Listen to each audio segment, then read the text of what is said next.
Welcome to Space Nexus. Please subscribe and hit the bell icon for more breaking updates. March 13, 2025. The world's financial centers, Hong Kong, London, Wall Street, were silent, eyes fixed on Washington, D.C. The Supreme Court was about to decide the fate of U.S. protectionist trade policy. A verdict with global consequences. Screens flickered, phones buzzed, and speculation filled the air. Billions in tariffs, entire industries, and the economic stability of nations hung in the balance. For years, the world had weathered a trade war sparked by the Trump administration. Now, the highest court was set to rule. Would the U.S. president keep the power to unilaterally impose sweeping tariffs? The ideological battle was fierce. Protectionists versus free traders, each claiming to defend America's future. The moment the decision hit, chaos erupted. Alerts, shouts, frantic trading.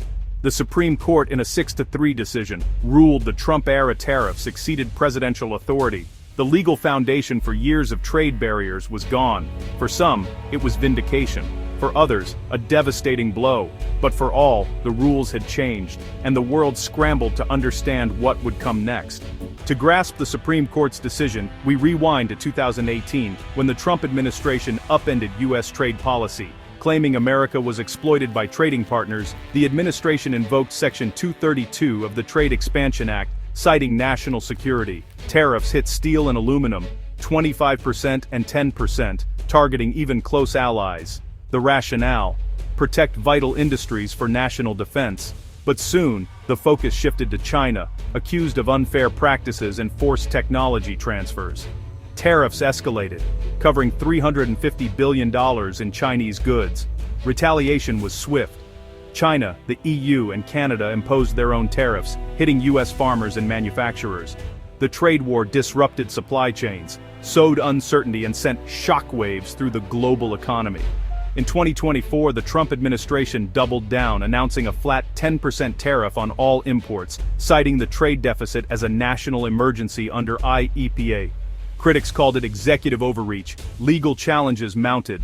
The fight was no longer about specific industries. It was about presidential power over trade. Congress's authority was at stake. The stage was set for a constitutional showdown. Legal challenges erupted as soon as the tariffs hit. Importers and states argued the president was overstepping, since the Constitution gives Congress, not the president, the power to regulate foreign commerce and impose tariffs. The first major win for challengers came in May 2024, when the Court of International Trade ruled the president lacked authority under IEEPA for a sweeping 10% tariff. The court said IEEPA was for specific threats, not broad economic policy. The government appealed, but the Federal Circuit upheld the decision, warning that letting the president declare a trade deficit, a national emergency, would grant unchecked economic power. With two courts against the administration, the Supreme Court fast-tracked the case.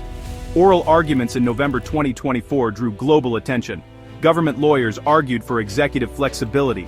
Opponents warned of executive overreach.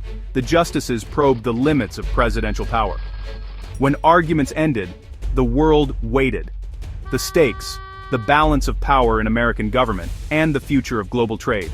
The verdict would be historic. March 13, 2025, the Supreme Court delivered its verdict.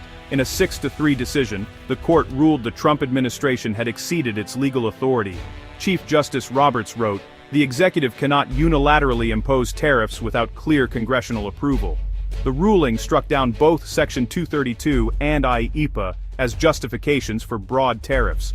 The court found the national security rationale too broad and rejected the idea that a trade deficit is a national emergency. The decision reasserted Congress's primary role in trade and taxation. Tariffs on steel, aluminum, $350 billion in Chinese goods, and the 2024 global tariff were all invalidated. The Biden administration responded swiftly, pledging to roll back the tariffs. The era of unilateral, presidentially imposed tariffs was over. U.S. trade policy would return to congressional oversight and negotiation. A new chapter in economic policy had begun. The Supreme Court's decision sent shockwaves through global markets. The Dow plunged 2.5% as investors scrambled to assess the fallout. Tariffs had become a predictable part of the landscape. Their sudden removal created new uncertainty. U.S. steel and aluminum stocks tumbled, while import-heavy companies surged. Markets in Asia and Europe followed suit, gripped by volatility. Governments responded quickly. China welcomed the decision, hinting at lifting retaliatory tariffs. The EU called it an end to a damaging trade chapter. For targeted countries, it was a win for rules-based trade. In the US, reactions split. Some hailed the ruling as restoring law and lowering costs. Others warned of job losses and a flood of cheap imports. The debate over trade was far from over. The court's decision had ended one battle, but sparked a new phase of economic and political conflict. The world braced for what would come next.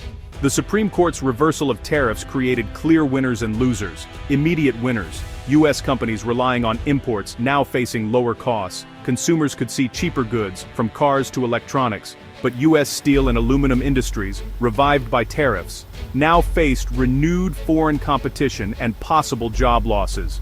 Unions called for new protections to level the playing field. Abroad, exporters in China and the EU gained access to the U.S. market, while American farmers hoped for the end of retaliatory tariffs. The decision could help repair strained global relationships. The U.S. Treasury, however, lost a major revenue stream, $158 billion collected, with future projections wiped out. The government now faced a budget gap and the possibility of refunding unlawfully collected tariffs. The economic landscape had shifted overnight. Winners celebrated, losers braced for impact. The consequences would ripple for years. The new trade order was just beginning. Experts are divided on the Supreme Court's decision. Trade law scholars praise it as a return to constitutional balance. Congress, not the president, controls trade. Emily Chen, trade law professor. This restores stability and predictability to U.S. trade policy. Former Trump officials like Robert Lighthizer warn the U.S. has lost vital leverage against unfair practices, especially from China. We've given away a key bargaining chip, he argued. Economists focusing on consumers see the ruling as a tax cut, predicting lower prices and more investment. Others, especially those studying labor, warn of job losses and the social cost of shuttered factories. They call for robust worker retraining and targeted enforcement against unfair trade. The consensus: the decision will reshape the economy, but the transition will be turbulent. The debate over free trade versus protectionism is far from settled.